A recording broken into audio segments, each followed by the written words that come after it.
So I am here on YouTube, obviously. I am on Facebook. I am on Twitter. I am on Instagram. I am on Google Plus, and I am on LinkedIn. That is 6 separate social networks with which I keep up with news, keep in contact with old friends from high school, make new friends. Social networking has pretty much become um, a major driving force in our society.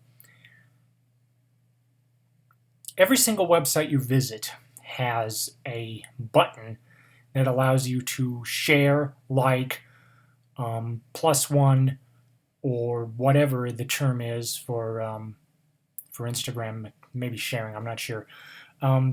Basically, circulate the content to other people is what I was getting at. Facebook, in particular, from what I understand, has been known for tracking you and building a profile of you, even if you're not on their website. YouTube videos. If I search for an image of a particular item I've reviewed, more often than not, I'll end up coming across a picture of a still from a video that I did in the Google search results. Now, why am I bringing all this up? Well, I would argue that there's a lot of hoopla about going on about Edward Snowden and Europe's right to be forgotten and so forth. I would argue that privacy is pretty much dead, and even if you set your materials, your own personal preferences, I know that I've got my Facebook locked down quite a bit, but that does not negate the fact that if somebody really knew what they were doing and could get in on the back end where the Facebook actual physical servers were, then you're screwed. So that's why I would argue that privacy, is no longer basically viable in the 21st century. I guess it is to a degree, but complete anonymity, that's dead. The best analogy I could think of is Star Trek, particularly Next Generation, Deep Space Nine, and Voyager. In those shows, you've probably noticed instances where somebody can ask for somebody's location from the computer, and the computer would tell them exactly where the individual was. And the reason is because the computer is linked in to that particular person's comm badge. Everything that you say is recorded by the computer. Personal logs and professional logs aboard a starship are retrievable at any time. Your computer could be looked into by a third-party alien. Now, again, I'm talking Star Trek, but think about this as how we are today. Lately the Chinese have been accused of hacking various social websites, Sony Pictures, what have you. It makes me wonder,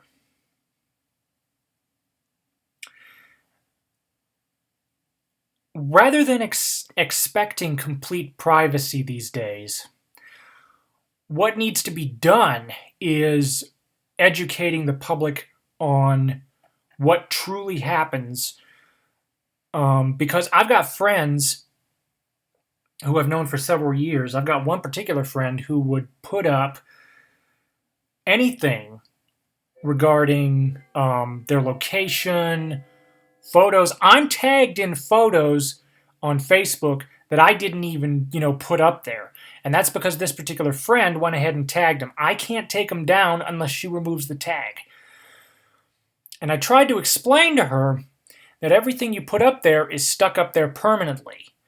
Anybody who knows what they're doing can find out.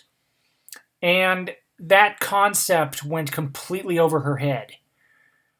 Because Facebook has these privacy settings, and I'm going to put the word privacy in quotes these from this point on.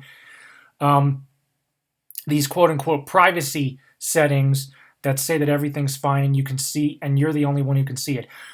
Perhaps to the general user this might be true, but if you know what you're doing, have the drive, and to be honest, are, well, shall we say, twisted enough, you can go in and you can, take a look and find out things. Excuse me. The internet has become a driving force in our society, much like social networking has. Social networking is obviously on the internet, but these days, with global collaboration, and I've been talking about this in my doctoral classes this semester regarding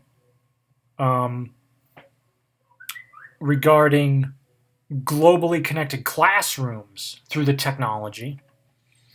That is where we're going. To be honest, I think that's fantastic because it allows students to really see what their neighbors across the globe are doing, and everybody on the planet can work together for a common goal. So that's a plus. The minus is everything that you do is being recorded. Everything I'm saying here in this video is being recorded. Once that gets uploaded to YouTube,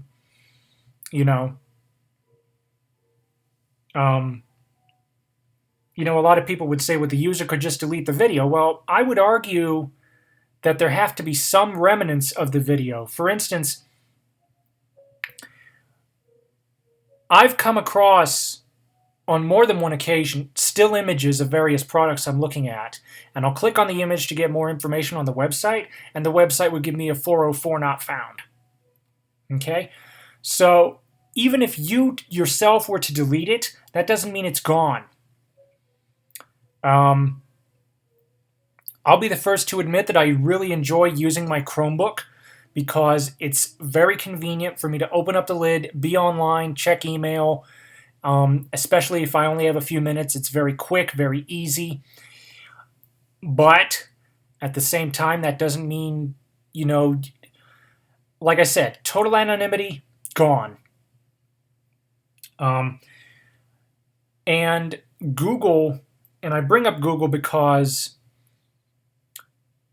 they pretty much thrive on ad revenue and web-based services.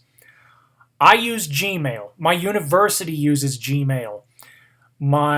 I've used Google Docs in the past. In fact, I plan to use Google Docs when going into my preliminary research to make things a lot easier. In fact, I was offered the opportunity to do it back during my master's, and at the time, I was still coming to grips with, the whole business of being monitored and whatnot. And over the last year or two, like I said, I plan to use Google Docs, and I'm not saying that I'm going to throw caution to the wind. What I'm saying is, rather than focusing on the fear of being found out, what we need to concentrate on is what goes up there in the first place. It's Eric Schmidt, the former CEO of Google, which is now run by Sundar Pichai. Now that they've become Alphabet, but that's a whole other story. Anyway, Schmidt had said something to the effect of, if you don't want somebody finding out about something you did online, then maybe you shouldn't do it in the first place. And a lot of people were thinking that, oh my God, he was speaking specifically of Google. No, he wasn't. He really was not. I've used extensions like Ghosterly on my Chromebook and other similar extensions that are supposed to block tracking from websites. But every now and then I would take a look because there was this one extension, I can't remember the name of it offhand, but what it did was it painted a picture of what kind of people, what kind of companies are tracking you. I would tap this from time to time, and about a dozen companies that I never even heard of would be looking at my web traffic. So, like I said, rather than fearing being found out, I think that we need to shift our best practices to practicing good internet etiquette. Is basically what I'm going at here. And I know that a lot of people out there, you probably already know this, you probably think I'm blabbing about nothing, but there are other people out there who are completely in the dark about this sort of thing, at least to an extent. They may read about it in the newspapers and think, oh my God, and just blow up. You have to put things into perspective. What's this? New updates are ready to install later tonight. Okay. Sorry about that. What was I saying? Oh yeah. So essentially, rather than focusing on fear of privacy loss, I think that what needs to happen, and I'm looking at the future, okay? I'm looking 10, 15, 20 years down the road, 5 years down the road even. We need to get comfortable with the fact that we're always being monitored. I know Star Trek is a TV show, but if you were to think of it as an actual universe, people in that time period, again, obviously fictional, but let's make it reality for a second, okay? People in that time period had become extremely comfortable with the fact that they were being monitored and just expected it. It's just something that I think that we're going to have to get used to. And then I'm not talking about just social networking and the internet as a whole. Smartphones. I personally have my location services turned off on my iPhone.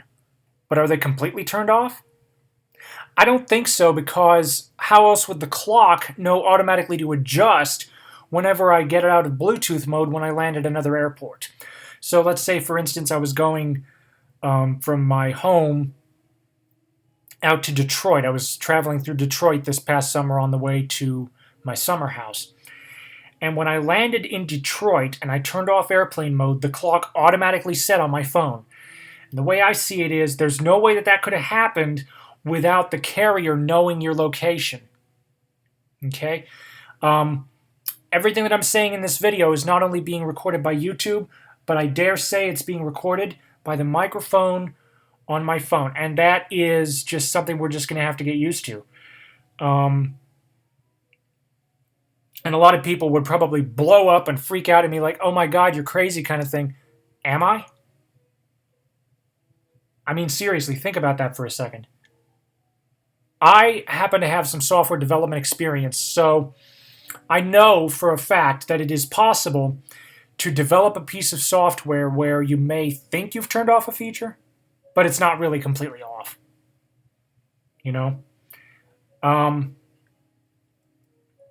So there's the smartphones.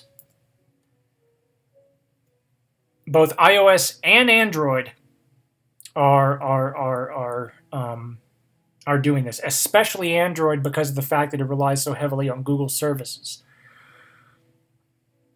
Excuse me. So, like I said, over the years, I've basically gone from fearing this to accepting it and altering my practices accordingly. So rather than posting something up there at will, I'll give you an example. For the most part on Facebook, all I do is share philosophical quotes. That's it. I barely, hardly ever post anything. Back in the beginning, about 6 years ago, when I first got onto Facebook, I was posting quite a bit. But over the years, as I'd come to grips with what sort of things were happening in the background behind the scenes, I became a lot more aware of what, like I said, what happens and how I should alter best practices accordingly. Like I said, Google Android is especially big on this because Google pretty much traps everything you do into their search grid for ad revenues. But like I said, they're not the only ones. Pretty much everybody does that these days.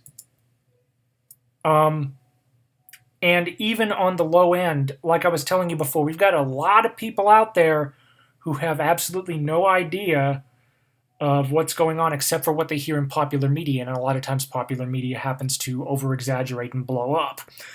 Um, you know, Android as a whole is outselling iOS, especially on the low end. This is the LG Rizio on Cricket, and it's $49, but you get a smartphone for $49. And given the fact that we're living in a connected world these days, it's only pertinent to own a smartphone. But I think about the kind of user that would get something like this, and obviously, I'm not trying to generalize everybody, okay? But there are people out there who would buy a $50 phone like this and think that whatever they're doing isn't being monitored, at least in some way, when in truth it really is. So that's why I say that privacy as a concept, I feel is dead. And rather than fearing being watched, we need to alter best practices. Because the only way we're going to stop this monitoring from happening is to boycott the services, boycott the products, boycott the corporations. And unfortunately, there are not enough people out there in the know, who are in the know, that are willing to stand up to these to these big corporations. And so I think, like I said, I think the best practice would be to alter best practices, and just keep in mind that whatever we do is being monitored. But what do you think? Thank you for watching. Comments are welcome, and have a nice day.